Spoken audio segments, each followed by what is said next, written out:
Ekspansi adalah aktivitas memperbesar atau memperluas usaha yang ditandai dengan menciptakan pasar baru, perluasan fasilitas, perekrutan pegawai, dan lain-lain. Ekspansi dibagi menjadi beberapa jenis. Yang pertama, ekspansi ekonomi. Mengacu pada Kamus Bank Indonesia, ekspansi ekonomi ini merupakan perkembangan ekonomi di dalam pola konjungtur.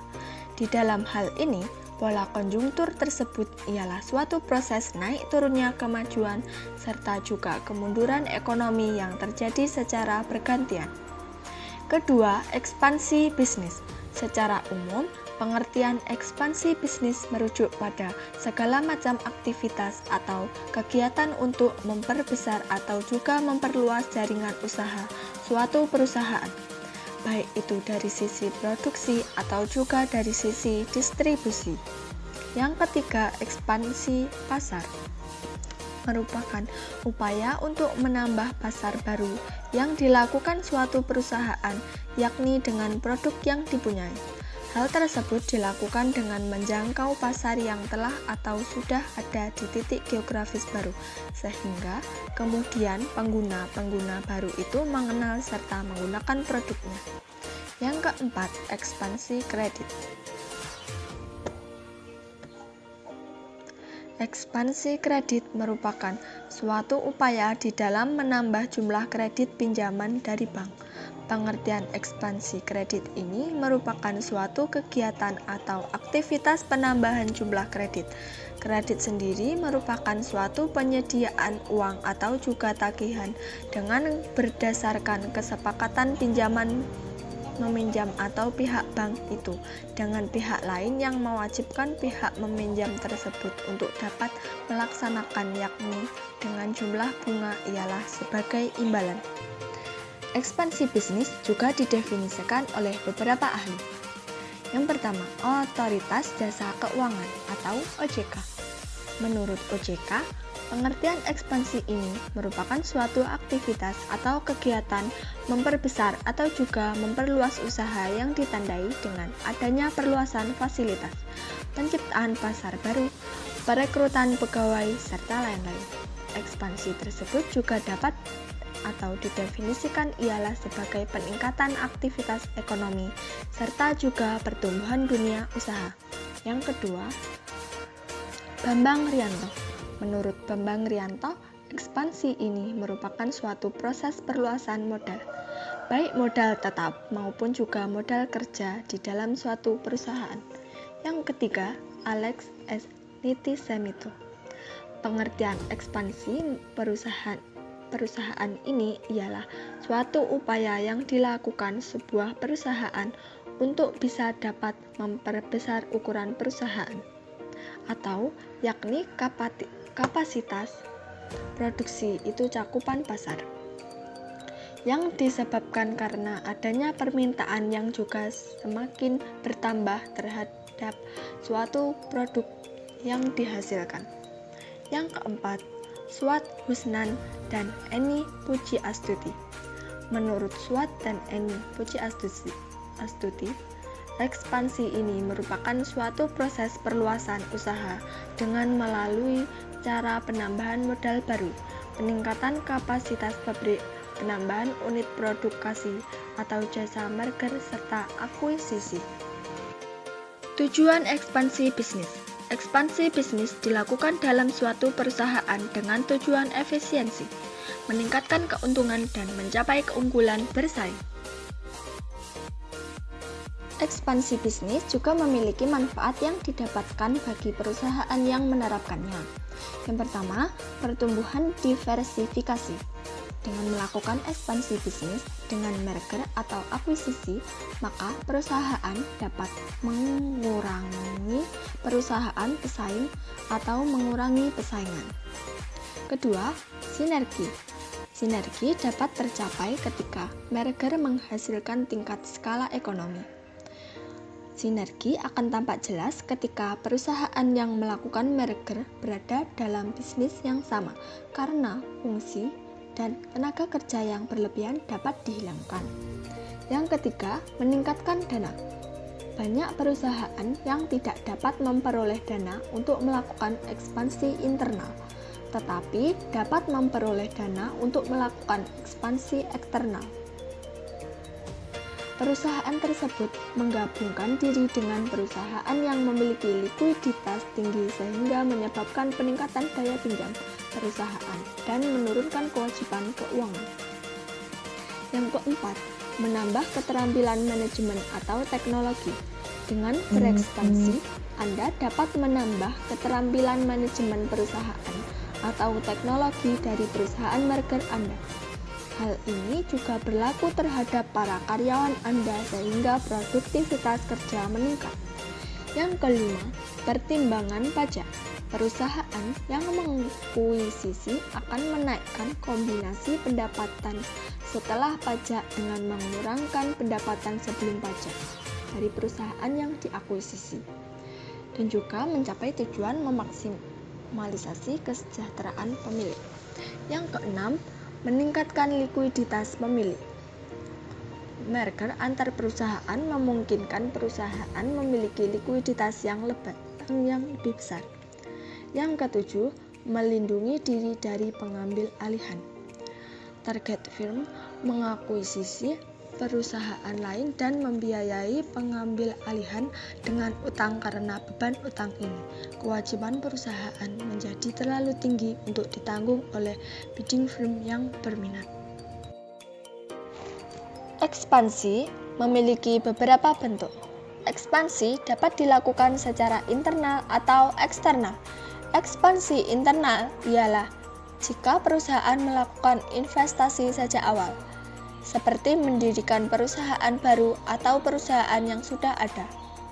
Ekspansi eksternal ialah penggabungan kegiatan operasional suatu perusahaan dengan perusahaan lain. Yang pertama, penggabungan atau merger. Penggabungan dua perusahaan atau lebih yang ukurannya tidak sama menjadi satu kesatuan, atau hanya satu perusahaan yang tetap bertahan, yaitu perusahaan yang lebih besar. Merger dapat dibagi menjadi beberapa jenis, yaitu 1. Merger vertikal. Terjadi apabila penggabungan dua perusahaan atau lebih menjadi satu dengan tingkat operasional yang berbeda, tetapi masih dalam satu industri yang berkaitan. Merger horizontal merupakan penggabungan dua perusahaan atau lebih yang berasal dari satu industri dan kegiatan operasional yang sama.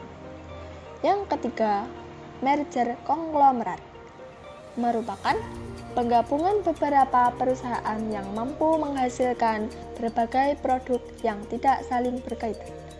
Yang keempat, merger konglomerat merupakan penggabungan beberapa perusahaan yang saling berkaitan satu sama lain, namun tidak dalam hal produk. Bentuk selanjutnya yaitu konsolidasi. Merupakan penggabungan dua perusahaan atau lebih yang relatif sama ukurannya menjadi satu perusahaan baru. Yang ketiga, akuisisi. Perusahaan pembelian atau proses pengambil alihan sebagai besar kepemilikan aset dan saham suatu perusahaan oleh perusahaan atau investor lain dengan tujuan mempermudah dan memperkuat dukungan terhadap perusahaan yang diakuisisi. Hostile takeover atau pengambilan alihan secara paksa merupakan pengambil alihan secara paksa yang dilakukan dengan cara melakukan penawaran atas saham di pasar modal yang ada sehingga harga saham akan naik dan investor memiliki kecenderungan melepas saham yang dimiliki. Ada beberapa cara untuk menghindari hostile takeover, yaitu 1. Green mile. Green mile manajemen merupakan target membeli saham perusahaannya sendiri di pasar bebas dengan harga di atas harga pasar. Yang kedua, Shrewdland, yaitu kebijakan manajemen yang digunakan sebagai strategi untuk menghindari hostile takeover. Yang ketiga, poison pills, membuat seolah-olah perusahaan target menjadi menarik dan hanya akan menjadi racun perusahaan akuisitor dengan cara memperbesar jumlah hutang. Yang keempat, golden parachute. Strategi yang dilakukan manajemen perusahaan target dengan meminta kompensasi yang besar atas rencana akuisisi. Yang kelima, white connect. Strategi di mana perusahaan target menarik pihak lain yang bersedia membeli saham perusahaan target dengan nilai yang lebih tinggi atas harga penawaran pihak pertama yang akan mengakuisisi. Bentuk ekspansi yang kelima yaitu leverage buying, merupakan pengembangan di mana investor membeli bisnis orang lain dengan menggunakan modal pinjaman sehingga investor tidak perlu memiliki modal besar untuk membeli suatu perusahaan.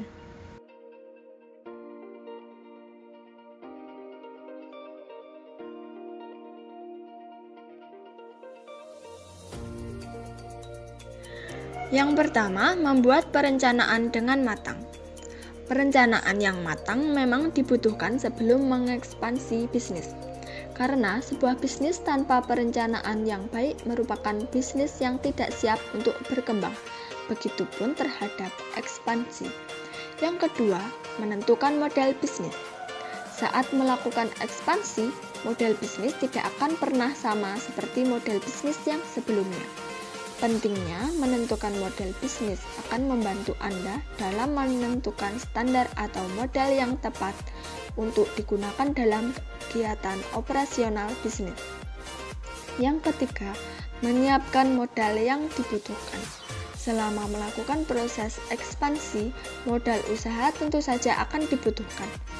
Misal untuk gaji karyawan, menyewa atau membangun gedung baru, membangun toko fisik, membeli toko online, hingga membangun pabrik produk sendiri.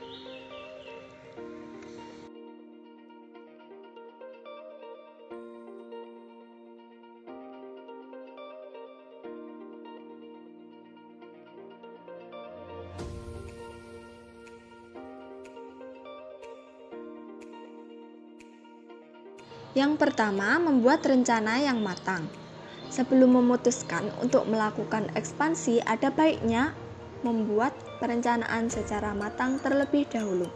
Hal ini supaya nanti tidak kehilangan kontrol atas bisnis sebelumnya. Selain itu, rencana yang matang juga dapat mempermudah dalam mengarahkan kemana bisnis baru itu dibawa nantinya. Kedua, menambahkan produk dan layanan terbaru. Cara ini dapat ditempuh dengan memberikan bisnis interface, yaitu dengan beralih kepada lini yang sebelumnya pernah dicoba. Yang ketiga, promosi aktif. Promosi aktif ini bisa dilakukan untuk produk baru atau produk lama dengan mengunggulkan kualitas produk agar konsumen tertarik dan ingin membeli produk tersebut. Bisa dengan cara menjelaskan mengapa produk itu menjadi yang terbaik dan juga ajak konsumen untuk mau menggunakannya. Hal ini bisa dilakukan dengan promosi. Yang keempat, mencari target pasar baru. Apabila kita menciptakan produk serta layanan baru, kita perlu target baru yang sesuai dengan produk tersebut. Mencari target baru bisa juga dilakukan pada produk sebelumnya. Kita bisa membawa produk lama kita ke tempat yang berbeda. Strategi ini ditunjukkan untuk mencari target konsumen lain yang tepat guna, produk dan juga layanan. Yang kelima, membuka cabang. Membuka cabang baru biasanya ditujukan untuk mendapatkan keuntungan yang lebih dengan persaingan yang tidak terlalu ketat, serta untuk mencapai konsumen baru di wilayah yang berbeda. Namun, bisa juga membuka cabang baru di tempat yang sama dengan tujuan untuk membantu pelayanan terhadap konsumen yang mungkin tidak dapat dilayani oleh cabang utama. Yang keenam, mengaplikasikan sistem penjualan baru. Di era serba digital ini, terdapat beragam pilihan penjualan selain toko fisik. Kita bisa membuka toko ini secara online dengan aplikasi yang sudah ada.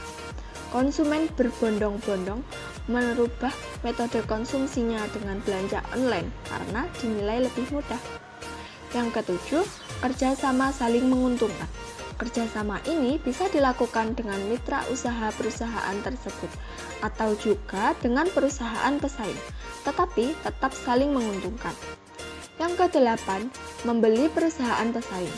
Membeli perusahaan pesaing biasanya dilakukan saat kondisi pendapatan perusahaan pesaing tersebut sedang menurun. Pembelian tersebut dapat dilakukan dengan adu acara, yaitu akuisisi dan merger.